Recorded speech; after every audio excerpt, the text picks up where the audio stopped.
Hello everyone and welcome back to the Dungeon Learner's Guide. This week we have another Commander's Guild deck tech. This is our 71st deck and it's titled Spring Court Shenanigans. And if you haven't seen the show before, what we are doing is randomly selecting a card from scryfall.com, working with a budget of $100 or less, and building a commander deck for Magic the Gathering around a theme of the chosen card. Now, really quickly, you might notice that our audio sounds a little bit different this week. I'm currently in the process of moving, so things might be a little echoey. I'm hoping to kind of get back on track as soon as I can, so I do appreciate you bearing with me through the weird audio changes. But with that being said, let's jump into some ways you can help support the channel if that's something you're interested in doing. So first up, you can follow us over on Twitter at 13POYNZ, Reddit u/POYNZ13. You can send us an email at dungeonlearnersguide@gmail.com. I'm always happy to respond to anyone who reaches out through any of these methods. I love interacting with people and talking about random cards and random decks and just kind of what's going on in the world. So always happy to talk. And then if you're interested in actually supporting us a little bit more directly, you can head on over to our TCG Player affiliate link that is in the description of the video. And once you click on that, any cards you purchase from TCG Player, we get a little bit of a kickback from as a thank you for kind of sending you their way. And finally, the most direct way to support our content is Patreon, patreon.com/dungeonlearnersguide. There we have several tiers available if you're interested in supporting us a little bit more directly. You can get access to things like a Discord channel where we talk about brewing up some decks. We plan some games, so if you want to get in some games on the channel, that would be a great way to do it. We also give you access to the deck lists a week early. And then, of course, there is also at the very top the ability to get the unedited videos for the channel, as well as getting one of the random cards every month sent to you from me as a thank you for all of your support. So if that is something you're interested in, I very much appreciate all of the support. And of course, I got to give a shout out to our 4 current Patreon members. We do have William Swiftfoot, we've got Doodle, Observer Will, and Calvin Schmidt. So to the 4 of you, thank you all so much. And if none of these are ways that you're interested in helping out the channel, the best way to really help out is just by liking this video, subscribing. We really do appreciate all of that.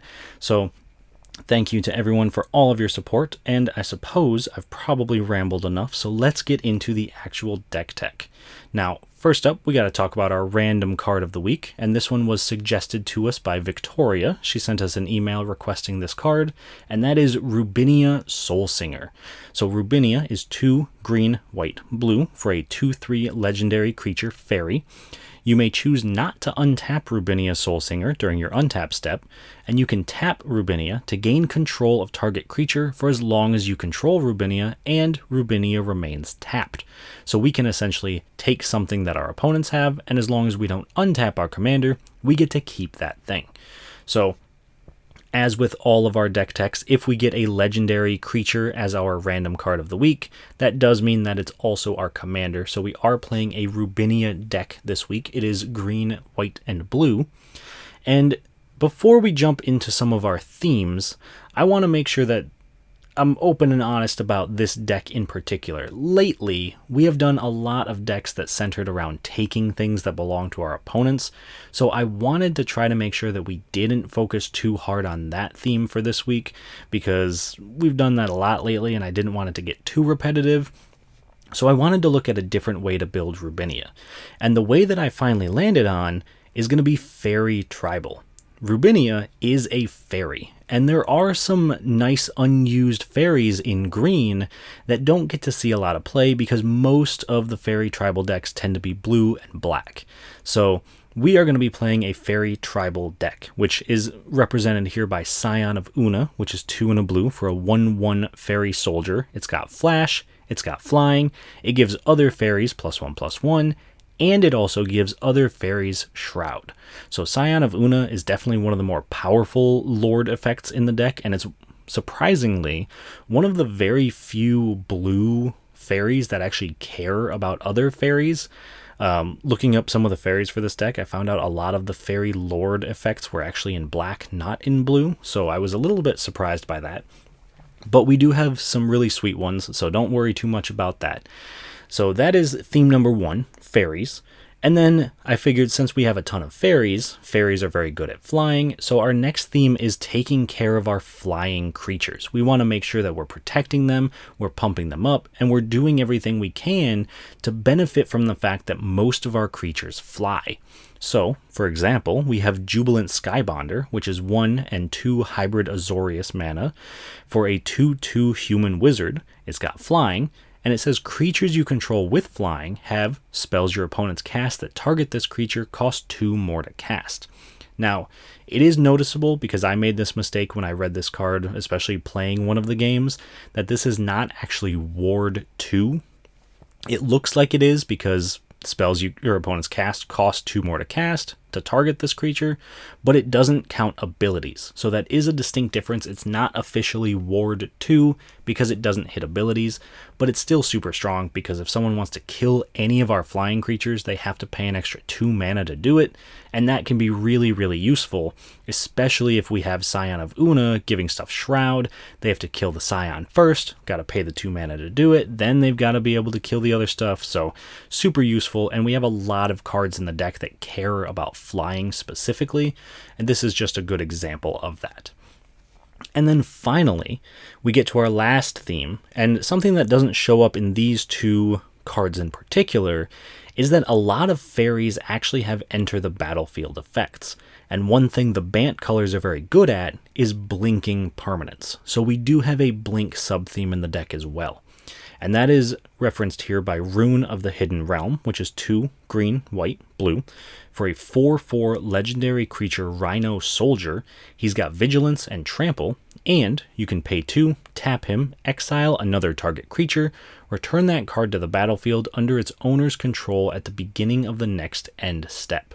So, since a lot of our fairies have enter the battlefield effects, we want to find ways to reuse them. So we can use Rune to kind of keep exiling our creatures, bringing them back, and saving them from board wipes, saving them from removal, and letting us rebuy those enter the battlefield effects. So Rune is especially great because we can activate it whenever we want, and we can also activate it on our opponent's creatures just in case we need to. So if someone's attacking us with a massive creature, we can just exile it, bring it back at the end of turn, and yeah, we're not officially killing it, but we bring it out of combat, we're making sure we don't take that hit this turn, and sometimes that's really all you need.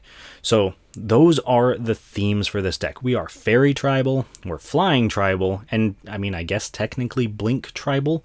So hopefully that's going to be enough to help us win the game and kind of get us to that end goal of swarming people with a bunch of flying fairies after we've already triggered their enter the battlefield effects multiple times.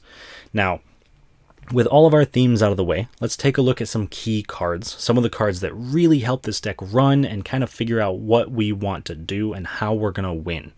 First up, we have Faerie Harbinger, which is 3 and a blue for a 2/2 fairy wizard. It's got flash, flying, and when it enters the battlefield, you may search your library for a fairy card, reveal it, shuffle your library, and put that card on top. So Faerie Harbinger is in the key card slot for a couple of different reasons. First off, it's a 2/2 flying wizard. Well, not just a wizard, also a fairy. Fairy's probably the more important part, but hey, it's a wizard too. Maybe that'll be relevant. It's got flash, which means that we can flash this in at the end of our opponent's turn, and then when we go to our turn, we can immediately draw the card that we just put on top. And because it has flash and because it can tutor up a fairy, we can get the perfect fairy for any situation. If we're worried about our board getting destroyed or someone killing something we have, we can go and get Scion of Una to make sure that we have Shroud available to us when we need it. If we need counterspells, there are fairies that act as counterspells. If we need card draw, there are fairies that act as card draw. So Faerie Harbinger kind of just plays all the roles in this deck. It's kind of like a bit of a toolbox. It lets us find the card that we need when we need it. And the flash is super, super relevant because, like I said, we can flash it in and immediately draw the card that we just tutored up, which makes it a lot stronger than a lot of the other Harbingers in the same cycle because there's no way for our opponents to prepare for what we're doing. It's not like we have to cast it and then wait a turn to draw the card. So Faerie Harbinger, I really can't say enough good things about it, especially in this deck, so I think it's very deserving of its slot here in the key card section. Next up, though, is not a fairy, unfortunately, but it is a friend to the fairies. We have Kangi Skywarden. Kangi is 3 white blue for a 3/3 legendary creature bird wizard. He's got flying and vigilance, and whenever Kangi attacks, attacking creatures with flying get +2/+0 until end of turn, and whenever Kangi blocks, blocking creatures with flying get +0/+2 until end of turn. So this is basically like a super lord effect for all of our fairies, because again, they all fly.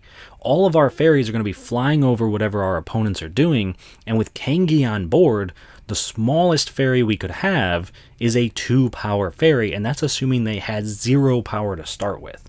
If we have something like Faerie Harbinger that's a 2/2, it all of a sudden attacks as a 4/2, which is a lot bigger, and it blocks as a 2/4, which is also going to stop a lot more stuff. So with Kangi on board, we are able to make sure that all of our stuff is big enough to be a threat, but also big enough to prevent people from really attacking us. And the great thing about Kangi is that he's got vigilance. So he attacks, gives all of our stuff +2/+0, and then he's still able to remain on defense to give all of our stuff +0/+2. So yes, Kangi, not a fairy, it's a bird wizard, but still very, very important to this deck, and it really helps us run because we want to go wide. Fairies are not known for being super big, so Kangi kind of helps us put us over the top a little bit and actually become a threat to the rest of the table. And then finally, another key card that is unfortunately not a fairy. I know, feels like I'm kind of cheating in the key card section for a Faerie Tribal deck when 2 of the key cards aren't fairies, but the final one, we have Iniaz the Gale Force. And Iniaz is 3 blue for a 4/4 legendary creature Djinn. She's got flying. You can pay 2 and a hybrid Azorius, and attacking creatures with flying get +1/+1 until end of turn. Super useful, just like all the reasons we just talked about with Kangi, pumping up the team, absolutely phenomenal. But the really cool thing about Iniaz is that final line of text that says, whenever 3 or more creatures you control with flying attack, each player gains control of a non-land permanent of your choice controlled by the player to the right. So this is a great political piece, and it's a great way to kind of help pump up our board, because our deck is built for flying creatures. If we swing with a bunch of flyers, we can give away maybe a little 1/1 fairy to an opponent. Maybe it's a fairy who we've already used the enter the battlefield effect. We don't really need it anymore. We give it to the next opponent who hopefully can't take advantage of it quite as much as we can. Then we get to go around the entire table and move 1 permanent for each player 1 space to the right. That means that we can make enemies with someone who has a big board, take away their best thing, give it to the next person next to them, and say like, hey, if you don't attack us with this thing, I will give you their best creature. Or, hey, you need card draw. What if I give you their Phyrexian Arena? We can kind of game the system to make sure that everybody gets a little something that they want, while hopefully taking away the biggest threat from the biggest threat on the table, and making sure that we can make some friends and hopefully not too many enemies. And yes, it can be a little bit chaotic. People don't usually like having their stuff taken, but the deals that you can make with it and the political aspect of it, I think, is enough to put it in the key card slot, because we can, from the person to our left, just take their best thing, or maybe if we want them to be our friend, say like, hey, I have to do this, I don't get a choice because I attacked with so many creatures, I'll take something small so that way, we don't have to worry about it, but I'll give you something big, so just, send it somewhere else, don't attack me with it. So Iniaz, absolutely great in this deck, and I'm very happy that we get the chance to actually slide it into a deck, because I personally love Iniaz. I try to play it in as many Azorius decks as I can, but it's a super unique card, so it's tough to squeeze it in sometimes. But those are our key cards for the deck, and the next piece of our deck tech is to take a look at some cool interactions, some cards that synergize and work super well together. The first of which is going to be Sower of Temptation and Conjurer's Closet. So both of these cards fit the themes of what we're trying to do in the deck, but when combined, actually do something a lot stronger. So first up, we have Sower of Temptation, 2 blue for a 2/2 fairy wizard. It's got flying, And when Sower of Temptation enters the battlefield, gain control of target creature for as long as Sower of Temptation remains on the battlefield. So, perfect. It's got an ETB effect. That's what we want. But you might be wondering, how does that match up super well with Conjurer's Closet? Conjurer's Closet is 5 mana for an artifact that says at the beginning of your end step, you may exile target creature you control, then return that card to the battlefield under your control. If we use Conjurer's Closet to blink the Sower of Temptation, we have to give back the thing that we took. But the way that we can use this is that Conjurer's Closet specifically exiles a creature we control and returns it to the battlefield under our control. If we steal something with Sower of Temptation and then blink the thing that we stole with Conjurer's Closet, that comes back in as an entirely new card, which means we get it permanently. Once Sower of Temptation leaves the battlefield, it tries to give away the thing it stole, but the thing it stole is no longer there. It's a new card. So we could, in theory, take a new thing permanently every other turn. Because turn 1, we play Sower of Temptation, we blink out the thing that it stole. Next turn, we blink Sower of Temptation, steal something new. Next turn, blink out the new thing, keep that one. And we can kind of keep this chain going. So as long as there's something to take on the battlefield, Sower of Temptation and Conjurer's Closet can take it permanently. And again, I told you this wasn't meant to be a theft deck. We're not trying to steal our opponent's things.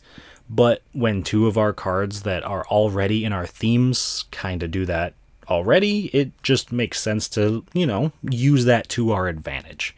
So that is our first cool interaction. And moving into our second cool interaction, we have Notorious Throng and Wind Reader Sphinx. So Notorious Throng is 3 and a blue for a tribal sorcery rogue, unfortunately not a tribal sorcery fairy. And it has a prowl cost of 5 and a blue, which means we may cast this for its prowl cost if we dealt combat damage to a player this turn with a rogue. Now, we don't have a ton of rogues, but we do have some, so it's not impossible that we trigger prowl. But we create X 1/1 Black Fairy Rogue creature tokens with flying, where X is the damage dealt to your opponents this turn. If this spell's prowl cost was paid, take an extra turn after this one. So if we do 5 damage to somebody, this becomes 4 mana, make 5 1/1 fairy tokens. If we manage to trigger Prowl and we do 5 damage, then it becomes pay 6, make 5 1/1s, and take an extra turn. And that can be incredibly valuable when we pair it up with Wind Reader Sphinx, which is 5 blue for a 3/7 Sphinx with flying that says whenever a creature with flying attacks, you may draw a card. So a couple of things to point out about Wind Reader Sphinx. First off, it doesn't say when a creature with flying you control attacks, so if any of our opponent's creatures have flying and they attack, we still get to draw cards. This doesn't trigger once per turn or once per combat, it triggers on every single flying creature that attacks. So if we made those 5 tokens with Notorious Throng, and we attack with 5 flying tokens, we draw 5 cards. And that can be incredibly powerful because our goal is to go wide. We want to make as ton of fairies and just kind of keep swinging them in and keep making more fairies and just keep going with the flyers. Now, the nice part about this is that if we make a ton of tokens with Notorious Throng and we do manage to cast it for its prowl cost, not only do we get a ton of extra tokens, we then get to immediately take an extra turn and attack with those tokens, drawing more cards with Wind Reader Sphinx. And at that point, if we're able to make even just like 2 or 3 tokens and we've drawn 2 or 3 cards and we can continue that process, hopefully we can kind of push ourselves out of the range of our opponents because we're going to be getting so much value, drawing so many cards, getting so many flyers that hopefully there's not going to be much they can do, because at that point we'll have access to removal, we'll have access to instant speed protection from our fairies, maybe counter spells, things like that. So Notorious Throng, great, especially if we can get its prowl cost. Wind Reader Sphinx, great, just in general, honestly. But combined, they can be incredibly powerful and probably draw us a ton of cards. So those are our cool interactions. And finally, we can move on to the budget of the deck. Now, We did come very close to our budget limit this week. We came in at $94.62. And a lot of that price you saw earlier with Conjurer's Closet being about $6, Scion of Una being about $9. There are some very expensive cards in the deck. However, the most expensive card is actually Brazen Borrower, which is about $13.52 right now. And Brazen Borrower, one of our few rogues in the deck, so this could trigger our prowl costs if we need it to. But Brazen Borrower is an adventure card, so for 1 and a blue, we can cast Petty Theft, which is an instant, and we return target non-land permanent and opponent controls to its owner's hand. And then we could also cast the creature side of it, the Brazen Borrower, for 1 blue, which is a 3/1 flash flying. Brazen Borrower can block only creatures with flying. Now, Brazen Borrower is not essential to this deck at all. It's a very powerful card, being able to bounce something and also play a 3/1 flyer, which is on Tribe for the deck. Very good. But the reason it's so expensive is because it sees a lot of play in formats like Pioneer, where people need to have 4 copies of them, or at least more than 1. So I think the price is a little bit inflated for what it actually does in Commander. And that's not to say it's a bad card. I am very happy to have this card in the deck, and I actually tried really hard not to cut it from the deck. So I do think it's worth the slot. However, it is $13, so if you want to cut the price down almost to $80, this would be the card to cut. There are tons of sweet fairies that didn't make it into the deck that you could replace this with. So if money is an issue and you do like the deck, that would be one of my main suggestions for you. However, if you are looking to maybe increase the power, which may also mean increasing the budget of the deck, I do have some suggestions there for you as well. I've got 2 different cards this week that I would recommend putting into the deck, and I'll even tell you what cards I would suggest taking out of the deck. So, first up, we have Faerie Artisans, which I would recommend swapping in for Wizened Snitches. And Faerie Artisans is 3 and a blue for a 2/2 Fairy Artificer. It has flying, and whenever a non-token creature enters the battlefield under an opponent's control, create a token that's a copy of that creature, except it's an artifact in addition to its other types, then exile all other tokens created with Faerie Artisan. So essentially, we are able to make a token of every creature our opponents play, as long as we don't mind it being an artifact, and as long as it's not a token, which is neither of those are issues for us. We have no problem with artifacts, and we got no problem with them not getting tokens. So the nice thing about Faerie Artisans, though, is this is an enter the battlefield effect deck, right? We want to have enter the battlefield triggers. We want to make sure that we can blink things and get those triggers twice. So if our opponents cast something with an enter the battlefield effect, we also get that trigger because of the way that Faerie Artisans works. It makes a token copy of it, which triggers the enter the battlefield effect. And then, yeah, we have to get rid of the token when another creature comes into play, but we are able to copy all of our opponents' enter the battlefield effects, which is incredibly powerful. And yes, it unfortunately does make a token, so we can't blink it, we can't do any of those shenanigans. But even just beyond that, it is an incredibly powerful ability to be able to get everything our opponents are getting, which is why it's a $12 card and why I would recommend slotting it in if you could. And to replace, I would recommend Wizened Snitches, which is 3 and a blue, so the exact same mana cost, for a 1/3 Fairy Rogue. I know we're cutting a rogue, we're slimming down our prowl costs, but it has flying, and it says players play with the top card of their libraries revealed. Now, for the most part, Wizened Snitches is good. For 4 mana, 1/3 flyer is not bad, it's a great blocker. But the downside to this, and what I've noticed playing this deck, is that when you make players play with the top card of their libraries revealed, all it does is start annoying people and make them look your way and try to force their way to either kill you or remove the snitches. So it just kind of paints a target on your back for no real reason, because it is just a 1/3 with flying. So it draws a lot of hate for not too much gain, whereas Faerie Artisans will probably draw the same amount of hate, but you get a lot more out of it. So that would be a switch that I would recommend. But like I mentioned, it is not the only switch that I would recommend. The other switch is swapping in a pretty new card, Ancient Gold Dragon, which is also about $12, and swapping that out for Dewdrop Spy. So Ancient Gold Dragon is 5 white for a 7/10 Elder Dragon. I know, not a fairy. I'll explain. It has flying, and whenever Ancient Gold Dragon deals combat damage to a player, roll a d20. You create a number of 1/1 blue Faerie Dragon creature tokens with flying equal to the result. So every time this thing hits somebody, we get any number of fairies between 1 and 20. And I'm sure there will be times when we make 1, maybe 2, and it's not super great. But there will also be times when you hit an 18, 19, 20, and you just flood the board with a ton of fairies, and then at that point your opponents need a board wipe because maybe you've got things giving those fairies +1/+1, maybe you've got Kangi giving them +2/+0. Being able to swing with Ancient Gold Dragon and then also swing with the tokens it creates can be game ending for this deck because we're focusing so hard on making our tiny little threats into bigger problems for our opponents. And I know it's super expensive, but 7 mana is doable. We do have green as a part of the deck, so we can ramp into it. And unfortunately, I would recommend replacing a relatively cheap card in the fact that it's only 3 mana with Dewdrop Spy, which is 1 blue for a 2/2 fairy rogue. I know, again, cutting a rogue, making prowl costs real hard to get, but it has flash, flying, and when Dewdrop Spy comes into play, look at the top card of target player's library. So again, not too much gain from this. It does have flash, which is very useful. It can be a great blocker. A 2/2 flying flash is phenomenal. But the reason I recommended cutting this is because I've seen this card twice since I've started test playing this deck.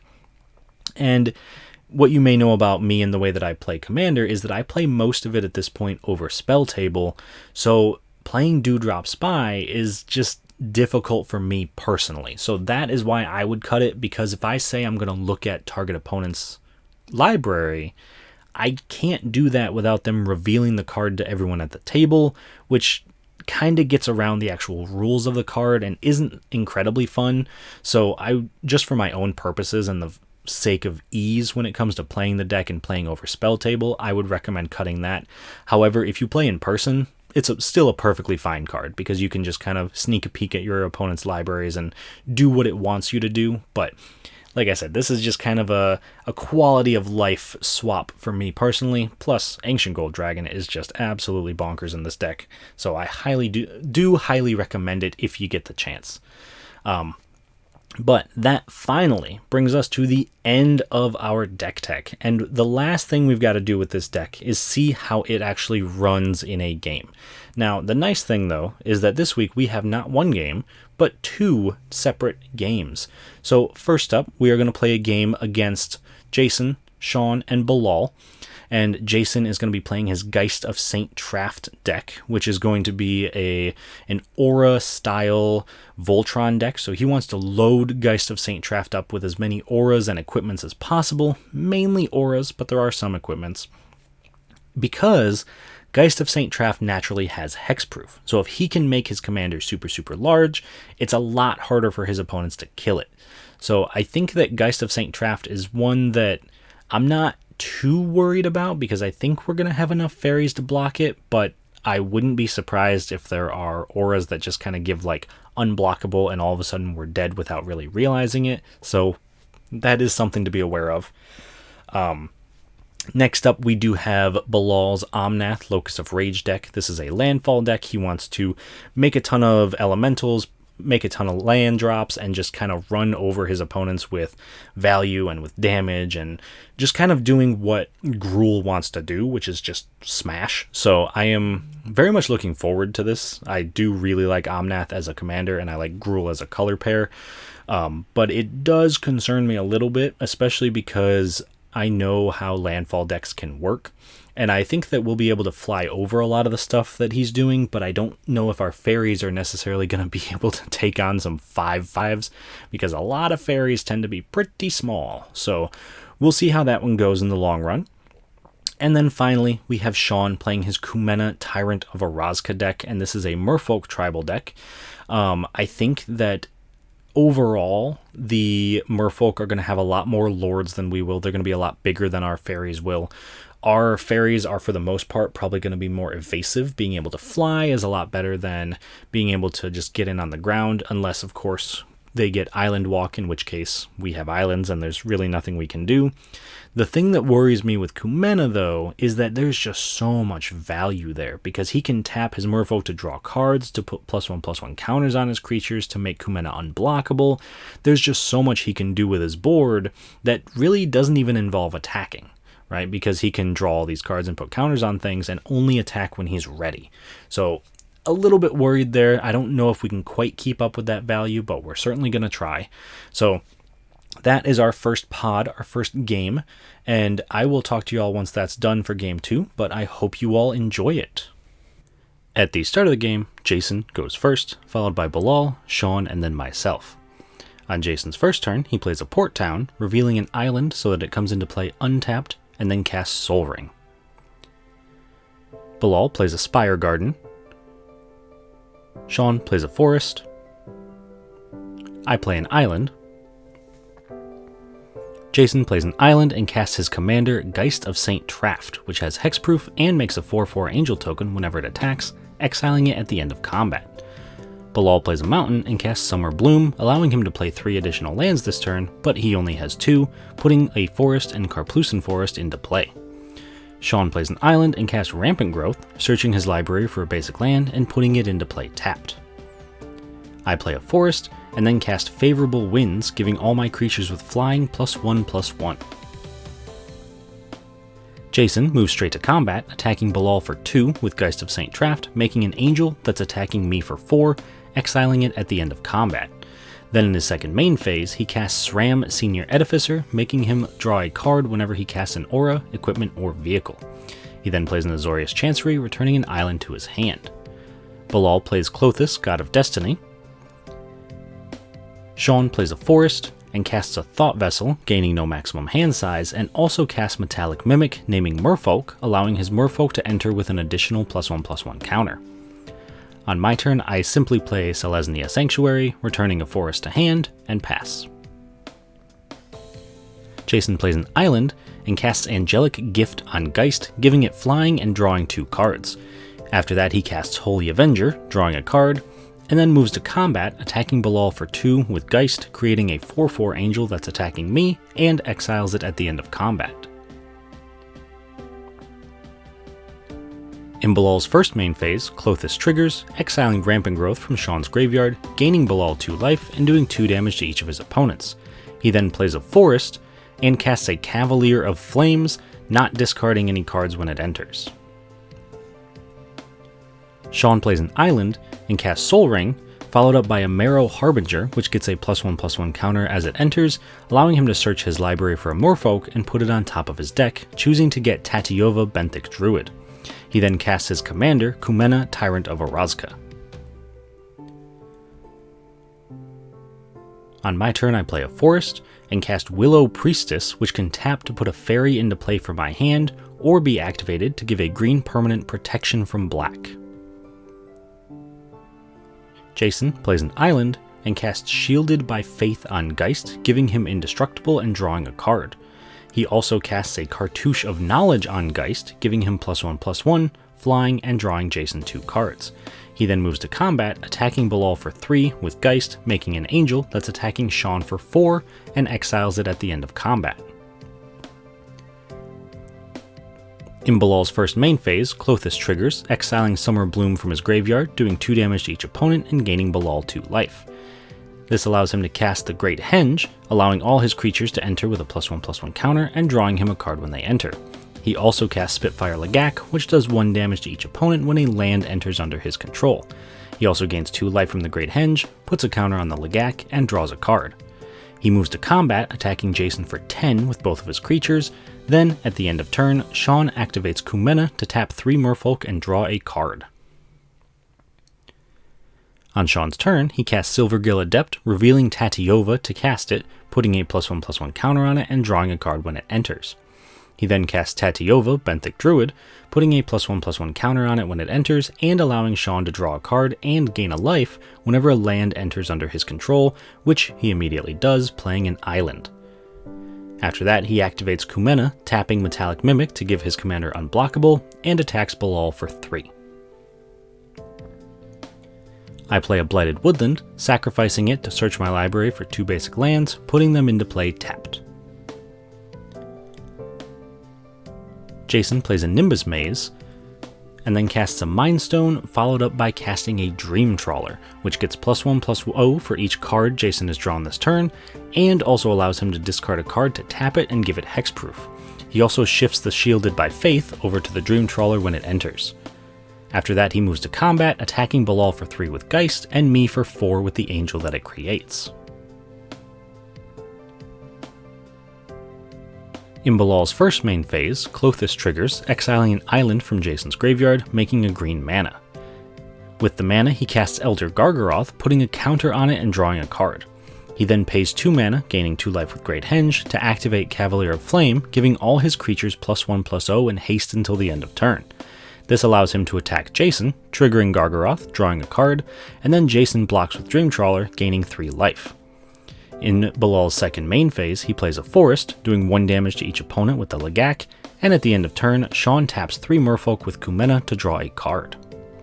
On Shawn's turn, he casts Prime Speaker Zagana, which comes in with 5 +1/+1 counters and draws 6 cards since that his power is 6, and he plays an island and casts Seafloor Oracle, coming in with a +1/+1 counter and drawing Shawn a card whenever one of his Merfolk deals combat damage to a player. At the end of turn, I tap my Willow Priestess to put Dewdrop Spy into play, looking at the top card of target player's library. Due to the restrictions of playing over webcam, I choose myself just to make things a little easier. On my turn, I cast my commander, Rubinia Soulsinger, which can tap to gain control of target creature for as long as Rubinia remains tapped. After that, I play an Evolving Wilds, sacrificing it to search my library for a basic land, putting it into play tapped. When Jason draws for his turn, Dream Trawler gets +1/+0, and in his first main phase he plays an island and casts Divine Reckoning, forcing each player to choose one of their creatures and then destroying the rest. Jason chooses Dream Trawler, Bilal chooses Elder Gargaroth, Shawn chooses Tatiova, and I choose Rubinia. Then all other creatures are destroyed. But before the board wipe can resolve, Shawn taps 6 Merfolk with Kumena to draw 2 cards. Then Jason moves to combat, attacking Shawn with Dream Trawler, drawing another card, giving the Trawler +1/+0, doing 5 to Shawn and gaining 5 life. In Bilal's first main phase, he exiles an island from Shawn's graveyard, making a red mana. With that, he casts Inferno Titan, gaining 2 life, putting a +1/+1 counter on it, and doing 3 damage to Rubinia. In response, I cast Ephemerate, exiling Rubinia and returning her to play. Then Bilal cast Vexing Shusher, which can be activated to make a spell uncounterable, drawing a card and putting a +1/+1 counter on it. He moves to combat, attacking Shawn for 7 with Elder Gargaroth, drawing a card on attack, and in his second main phase, plays a Valakut Stoneforge and passes. Shawn plays a Forest, gaining a life and drawing a card, and then recasts his commander Kumena and casts Herald of Secret Streams, as well as Seedborn Muse, which untaps all of his permanents on each other player's untap step. He then taps 3 Merfolk with Kumena, drawing a card.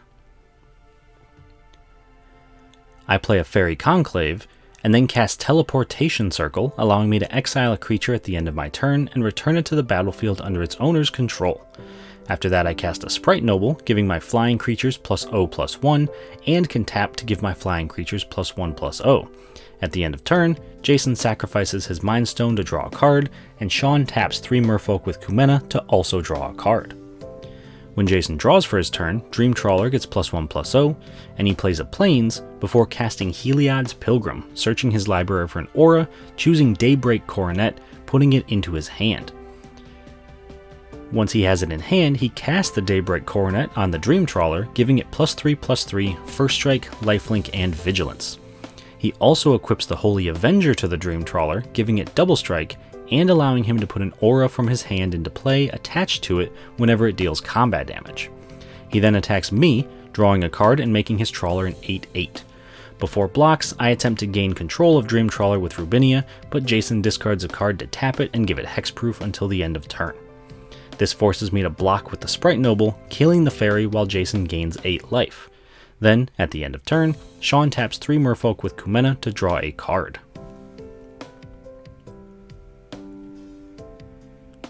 In Bilal's first main phase, he exiles his own Spitfire Lagak to Klothys to gain 2 life and do 2 damage to each opponent.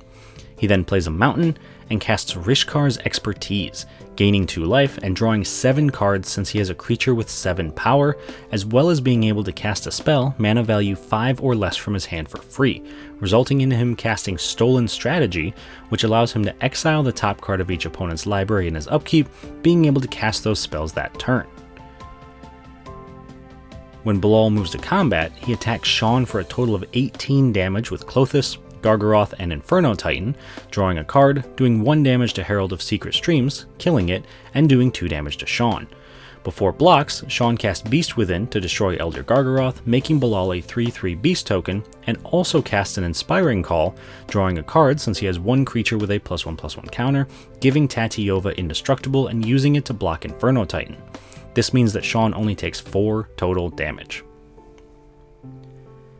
In Bilal's second main phase, he casts Vizier of the Menagerie, letting him look at the top card of his library and cast it if it's a creature, putting a +1/+1 counter on it and drawing a card. On Shawn's turn, he plays a Forest, gaining a life and drawing a card, and then casts Marrow Reegery, giving his Merfolk +1/+1 and letting him tap or untap target permanent whenever he casts a Merfolk. He then taps 3 Merfolk with Kumena to draw a card, and casts Benthic Biomancer, untapping Kumena. He also casts a Jadelight Ranger, exploring twice when it enters and untapping Marrow Reegery.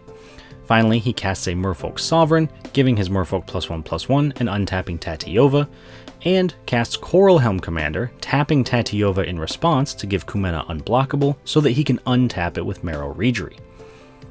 With his remaining mana, he levels up the Coralhelm Commander once, and then moves to combat, attacking Bilal for 4 with his unblockable commander.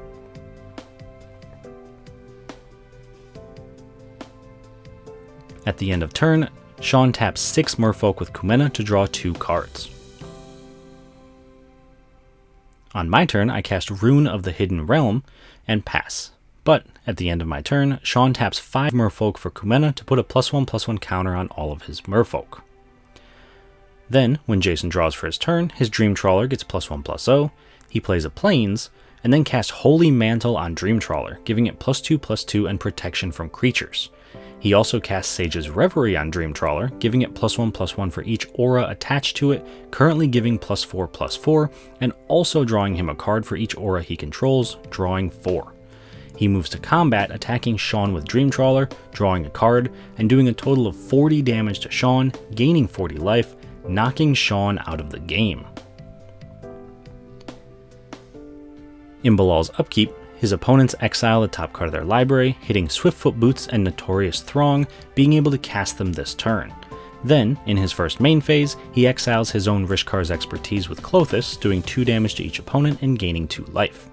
He also casts Neheb the Eternal, gaining a red mana in his second main phase for each life lost by his opponents this turn, also drawing a card and putting a counter on it. At this point though, neither Bilal or I think we have a way to stop Jason, so we both decide to concede, winning Jason the game. Alright, so that was a sweet first game, but we're not quite done yet, so we'll talk about Game 1 once we get to the wrap-up after Game 2. In Game 2, we're joined by a bit of a different crowd. We still have Bilal with us, but in this case, we're also going to have Sorceress, and we're going to have AngryCow, who is joining us for his first game on the channel. So AngryCow is bringing in his Rasad in Bashir deck and Sword Coast Sailor, and so Rasad is a creature that deals damage based on toughness and can also double his creature's toughness if he has the initiative, so this is an initiative style deck that has a bit of a Voltron feel, especially because with Sword Coast Sailor, he's able to give his commander unblockable if it attacks the opponent with the highest life total, so I am a little worried about this one. I've never seen Rasad and Sword Coast Sailor, so I'm very interested to see how it works.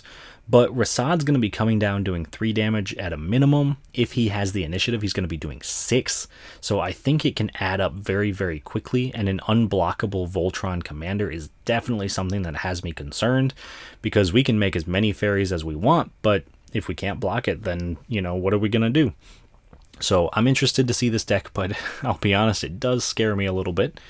And then next up, we have Bilal's Liliana Heretical Healer deck, which is built around the Heretical Healer, but let's be perfectly honest, it's much more built around Defiant Necromancer, the flip side of the Planeswalker, because Bilal is aiming to make his opponents discard a ton of cards, he's aiming to reanimate a ton of creatures, and it's kind of a Liliana Tribal deck, not necessarily in the sense that he's playing every single Liliana card, but he does have quite a few Lilianas because they do synergize super well together, so he wants to make sure that they all kind of do the same thing, which is sacrificing creatures, discarding cards, reanimating creatures, has a bit of a zombie feel to it, so I'm very interested to see this deck as well. I've actually played against it multiple times in the past, and it is always terrifying, but I think on the bright side, our fairies are kind of going to be able to control the skies, so I think we can kind of keep the planeswalkers to a minimum. At least, that's my hope. We'll see how it actually plays out in the game.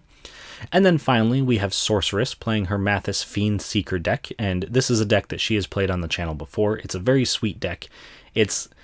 She doesn't like the phrase group slug, so it's kind of like an angry group hug deck with the idea of she wants to give her opponents tons of things to kind of send at other opponents. So there's a lot of cards that benefit her opponents for attacking each other and trying to make sure that they don't attack her, which isn't going to be super great for our deck because we do want to be attacking, so I'm hoping that whatever she's offering isn't that great of a deal and we can kind of sneak in some damage, but we'll see how it goes. I'm very interested to see how this game goes. I think the pod itself is super sweet. The commanders are super interesting, so I hope you all enjoy it as much as I am looking forward to it, and I will talk to you all once it's done. At the start of the game, AngryCow goes first, followed by Bilal, Sorceress, and then myself. On Cow's first turn, he plays an island. Bilal plays a swamp. Sorceress plays an Evolving Wilds, sacrificing it to search her library for a mountain, putting it into play tapped. I play an island and cast Faerie Seer, scrying 2 when it enters. Cow plays a plains and casts Swiftfoot Boots. Bilal plays a swamp. Sorceress plays a Vault of Champions. I move straight to combat, attacking Bilal for 1, and then play Selesnya Sanctuary, returning the island to my hand. Cow plays a plains and casts his commander, Rasad in Bashir, letting his creatures do combat damage based on toughness rather than power, and also doubling the toughness of all his creatures when Rasad attacks as long as Cow has the initiative. Bilal plays a swamp and casts his commander, Liliana Heretical Healer. Sorceress plays a swamp and then casts Brina the Demagogue, allowing any player to draw a card if they attack one of her opponents with higher life than another opponent, also putting 2+1/+1 counters on a creature that Sorceress controls. On my turn, I move straight to combat again, attacking Cow for 1, triggering Brina to draw a card and put 2+1/+1 counters on Brina. I then play a Temple of Mystery, scrying 1, and pass. Cow plays a Blighted Cataract and casts Seasoned Dungeoneer, taking the initiative, allowing him to search his library for a basic land and put it into his hand. He then attacks me with Rasad, triggering his commander, doubling his creature's toughness since he has the initiative, and also triggers Brina, drawing a card and putting 2 counters on Brina. Then I take 6 commander damage from Rasad. Bilal plays a swamp and casts Solemn Simulacrum, searching his library for a basic land and putting it into play tapped. Sorceress plays a Thriving Moor, naming red, and then casts her commander, Mathis Fiend Seeker, allowing her to put a bounty counter on another target creature at the end of her turn, allowing each player who doesn't control that creature to draw a card and gain 2 life when it dies. She then moves to her end step, putting the bounty counter on Rasad. On my turn, I attack Cow for 1, triggering Brina, drawing me a card and putting 2+1/+1 counters on Brina. Then, when I deal damage, I take the initiative, searching my library for a basic land and putting it into my hand. After that, I play the island that I just put into my hand and pass. Cow plays an island and equips the Swiftfoot Boots to Rasad, giving him haste and hexproof, and then attacks Bilal with the Dungeoneer and Sorceress with Rasad. This triggers Brina, putting 2 counters on Brina and letting Cow draw a card. It also triggers the Dungeoneer, giving itself protection from creatures and exploring, revealing Cherix the Raging Isle, putting a +1/+1 counter on it. We also backtrack slightly so that Cow can play his other commander, Sword Coast Sailor, before combat, making Rasad unblockable as long as he's attacking Cow's opponent with the highest life total, which he is. Bilal plays a swamp, casts Soul Ring, and casts Disciple of Bolas, sacrificing Solemn Simulacrum when it enters, drawing a total of 3 cards and gaining 2 life, also transforming his commander into Liliana Defiant Necromancer, but unfortunately he forgets to make a 2/2 zombie token. He then casts Dark Ritual, making 3 black mana, and allowing him to cast Geth's Grimoire, which lets him draw a card whenever an opponent discards a card. After that, he activates Liliana's +2 ability to force each player to discard a card, drawing 3 with the Grimoire. Sorceress plays a Reliquary Tower, gaining no maximum hand size, and attacks Liliana for 9, killing the Planeswalker. Then, at the end of her turn, she puts a bounty counter on Cow's Seasoned Dungeoneer. Still at the end of turn, I flash in Faerie Harbinger, searching my library for a fairy, in this case a Scion of Una, and putting it on top of my deck. In my upkeep, the initiative triggers, allowing me to put 2 +1/+1 counters on Faerie Harbinger. I play an island, and then cast Rune of the Hidden Realm. But as soon as I pass priority, Sorceress casts Terminate to, unfortunately, destroy it. I move to combat, attacking Bilal for 1, triggering Brina, drawing me a card, and putting 2 +1/+1 counters on Brina. When I move to my second main phase, Cow channels Touch the Spirit Realm, discarding it to exile Seasoned Dungeoneer and return it to play in my end step. This draws Bilal a card, and when it returns, gives Cow back the initiative, allowing him to scry 2. In Cow's upkeep, the initiative triggers again, goading Brina. He then casts an Ensouled Scimitar, equipping the scimitar to Rasad, giving him +1/+5. He moves to combat, attacking Sorceress with Rasad and Bilal with the Dungeoneer. This triggers Brina, putting 2 +1/+1 counters on her and drawing Cow a card. It also triggers both of Cow's commanders, doubling his creature's toughness and also making Rasad unblockable. Finally, the Dungeoneer triggers, giving itself protection from creatures and exploring, putting a plains to hand. Then, since neither of them can block, Bilal takes 8 and Sorceress takes 16 commander damage from Rasad. Cow then plays a plains and passes. Bilal plays a swamp and attacks Cow for 2, triggering Brina, drawing a card, putting 2 counters on Brina, taking the initiative, and searching his library for a basic land, putting it into his hand. Then, in his second main phase, he casts Damnation, destroying all creatures and gaining each player except Cow 2 life and drawing a card since Rasad had a bounty counter on him. On Sorceress's turn, she casts Shadrix Silverquill, moving straight to combat, triggering Shadrix, drawing herself a card, losing a life, and letting me put +1/+1 counters on all of my non-existent creatures. I cast a Fairy Vandal, which gets a +1/+1 counter whenever I draw my second card each turn, and then play an Azorius Chancery, returning an island to my hand. Cow plays a Rogue's Passage and casts the Council of 4, allowing him to draw a card whenever a player draws their second card on their turn, and also allows him to make a 2/2 Knight token whenever a player casts their second spell on their turn. He equips the Council with the Swiftfoot Boots, giving them haste and hexproof, and at the end of turn, Bilal casts Dark Bargain, looking at the top 3 cards of his library, putting 2 into his hand, 1 into the graveyard, and losing 2 life. In Bilal's upkeep, the initiative triggers, letting him scry 2, and he then plays a Lake of the Dead, floating a black mana and sacrificing the tapped swamp when it enters the battlefield. He also casts a Chrome Mox, exiling Skithiryx the Blight Dragon so that it can tap for black mana. Once that's resolved, he casts a Bubbling Muck, allowing all swamps to tap for double mana until the end of turn, making Cow a Knight token. This allows Bilal to tap for a total of 19 mana, sacrificing a swamp for Lake of the Dead, to cast Torment of Hailfire where X equals 17. This forces each of Bilal's opponents to either discard a card, sacrifice a non-land permanent, or lose 3 life, and then repeat this process a total of 17 times. In the end, this knocks Sorceress out of the game, forces me to discard my hand, going to 3 life, Cow to discard his hand, sacrifice all of his permanents except the Council, going to 9 life and letting Bilal draw 10 cards. This also triggers the Council, drawing Cow a card. On my turn, I attack Bilal for 1, gaining the initiative and making Bilal lose 5 life, and then cast my commander Rubinia Soulsinger. Cow casts a Mind Stone, and then recasts Rasad and attacks Bilal for 8 with the Council.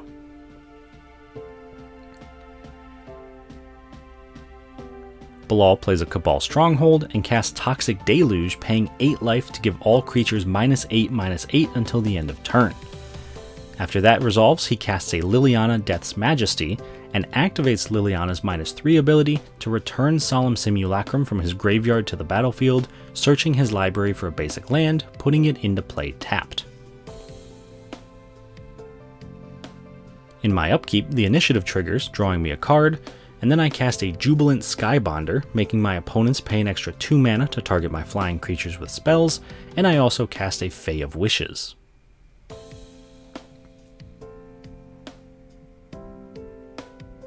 On Cow's turn, he plays an island and casts Zetalpa Primal Dawn. Then, at the end of turn, Bilal casts Liliana's Triumph, forcing each opponent to sacrifice a creature and discard a card, also drawing Bilal a card.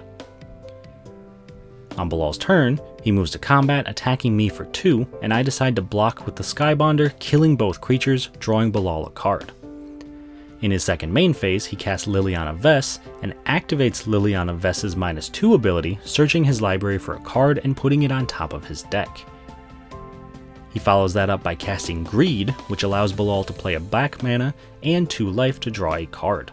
He immediately activates Greed once, losing 2 life and drawing a card. After that, he casts an Exsanguinate for X equals 4, making each opponent lose 4 life, while Bilal gains 8 life, knocking me out of the game.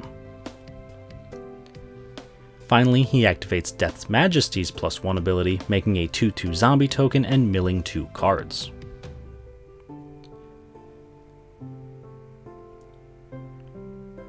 On Cow's turn, he recasts his commander Rasad and passes. Bilal plays a Nykthos Shrine to Nyx, and at this point we remember that the initiative should have triggered on Cow's turn, so he draws a card and casts what he drew, a Slagworm Armor.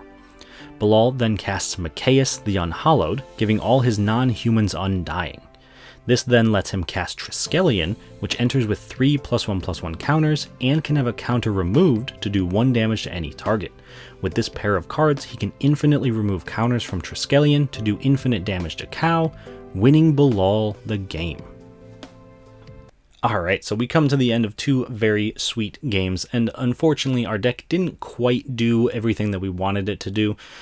Game 1, we really got screwed over by our mana. We couldn't draw the cards that we needed, couldn't get the lands. We had a lot of tap lands, and it was just a very slow start for the deck, especially because we couldn't quite keep our creatures on the board. And Jason's Geist deck was just dealing a ton of damage and gaining a ton of life with the Dream Trawler.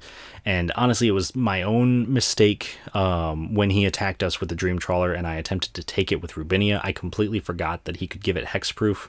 And if I had known that, I should have done it before combat to force him to tap it so he couldn't attack. So that was a mistake on my part. But in the end, I don't think it mattered too much because he was drawing so many cards that there was no way we were ever going to deal with that Dream Trawler because he was going to be able to discard as many cards as he wanted to keep it around, and the fact that it eventually got protection from creatures and lifelink and all this other stuff was just wild. So, you know, hats off to Jason. He did a phenomenal job with that deck, especially in this game. It was incredibly powerful. Bilal also did very well considering he kept losing his creatures and having to block and worried about what Geist was doing over there. But being able to keep Elder Gargaroth around and Klothys really put in some work as well. Kind of showed the power, not necessarily of the landfall side of the deck, but just kind of like the Gruul value engine and what was going on with that. And then finally, Shawn's deck really popped off. He really was very impressive in this game, being able to draw a ton of cards and had a huge board of Merfolk that I think at any point, if he had dropped an Island Walk Merfolk and gave his team Island Walk, I think he could have just straight up killed Jason and probably stolen that game right out from under him, but not quite in the cards. Jason was able to sneak through that massive 40 power hit with the Dream Trawler, so Not Shawn's game, but he definitely came very, very close. And so great job to Jason for that one. And the second game, also a little bit similar for our deck. We still didn't get a ton of lands, but we were able to do a lot more in that game. We had a ton of fairies coming in, but we had to keep kind of throwing them under the bus, especially because Bilal cast 3 board wipes that game. We couldn't keep a board too much. We couldn't really keep anything on board that was bigger than a 1-power creature, so not the best showing. Sorceress's Mathis deck, while she didn't play a ton of cards, Brina really put in a ton of work in that game because we just kept attacking each other instead of attacking Sorceress because we wanted to get the Brina triggers and we wanted to draw cards and we wanted, well, we didn't want to put +1/+1 counters on Brina, but we kept doing it anyway. And I think that if Brina had ever gotten the chance to swing, then it would have just absolutely annihilated whoever she went at. So super sweet showing from Mathis. And then I was also very impressed by Cow's Rasad deck. I wasn't fully prepared for everything that came out of it. There were a lot of weird equipments that gave like +1/+5 or +0/+6 and just really pumped up the toughness of his creatures. And it kind of blew me away when he hit me for 6 real early on with Rasad. It kind of set the tone of like, oh man, we might die here. So I'm super impressed by the Rasad deck, and the initiative was a lot better in a game than I kind of expected it to be. That was my first time playing with initiative outside of Commander Legends, like pre-releases and drafts. So very impressed by all of that and how it showed up. And then finally, Bilal's deck kind of just did what Mono Black wanted to do. He made a ton of mana. He had the Cabal Stronghold, he had Nykthos, he had Bubbling Muck at one point, he had Lake of the Dead. He had so many ways to generate mana that he was able to cast an Exsanguinate to kill someone. He cast Torment of Hailfire to just knock out Sorceress. It was a huge amount of mana that he was generating over there. And the amount of devotion that he had and just permanence on the field, the fact that he kept wiping the board, meaning that none of us could really get in it as Planeswalkers, super, super impressive. A very powerful deck, very scary deck for sure. So overall, just like the first game, I think everyone's deck kind of did what it wanted to do.